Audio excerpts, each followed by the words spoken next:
This video is sponsored by Rian.io, which is the world's leading translation platform. If you're one of the first 500 people to sign up to Rian from the link below, you will be able to get 1 month's free access. Hey guys, what's going on? This is Anand and welcome back to our channel. Today I'm going to talk about the topic I get asked about all the times, and that is, what is the difference between localization and translation? So what is it? As we all know, more and more people are now focusing on localization. But what exactly is localization? Let us dive deep into this and understand the key difference. As you all are aware, there are larger and larger number of people are getting connected to the internet and selling their products and sharing the information online.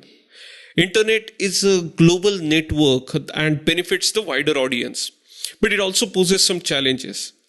There is so much information and scattered audience around that it is almost difficult to reach out to the right audience at the right time. But there are many websites, services such as Google, Facebook, YouTube provide the right techniques to use the advertisement platform to reach out to the right target audience. But let's assume that you reach to the right audience. What if the audience doesn't speak your language? What if the content that you created does not make any impact on such audience? All the efforts reaching out to the right audience are in vain, right? So this is the situation when you have to convert your content into another language. And generally, we ask translators to translate the content. And there is nothing wrong in it. Just asking translators to translate your content, nothing wrong in it. But what if you translate the content literally and you're not able to convince the appropriate, audience or right audience effectively? Again, all efforts are in vain, right? That's where the localization comes into the picture.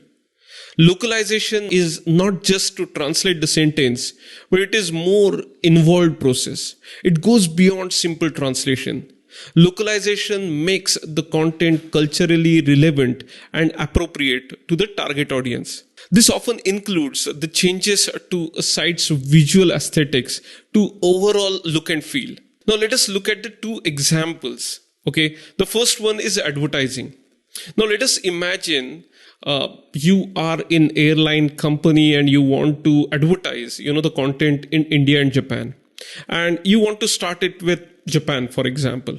So when you're advertising in Japan, you would use some, celebrity. You want to use some celebrity, right? Like which is a celebrity that is very popular over there. And perhaps you go with the baseball player as a brand ambassador. And all the contents that you're creating are centered to the baseball. Right? Now imagine, right? Like the same airline wants to sell their services in India. Do you think they can sell their services by just showing the baseball player and contents around baseball? No, right? They may have to use some cricket player, to advertise their content effectively. I mean, of course, if they have budget. So the contents should also be localized accordingly. So that's the example for the advertising. Now let's look at the example of website. Let us look at the website of McDonald's in the US. Let us go to menus. You'll find like so many menus over there, right?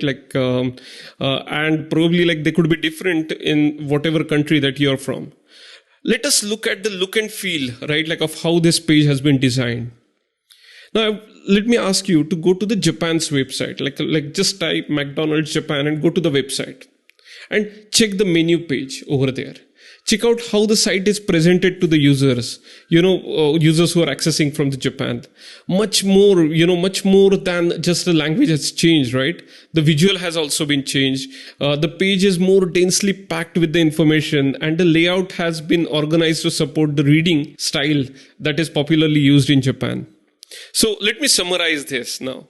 So translation changes the language of the site, while localization is the process of comprehensive adaptation.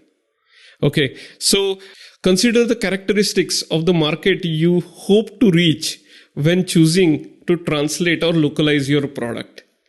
Thank you so much for listening this video. If you think that this video was useful to you, may I request you to like this video and subscribe to our YouTube channel. Sayonara and take care. Thanks. Bye.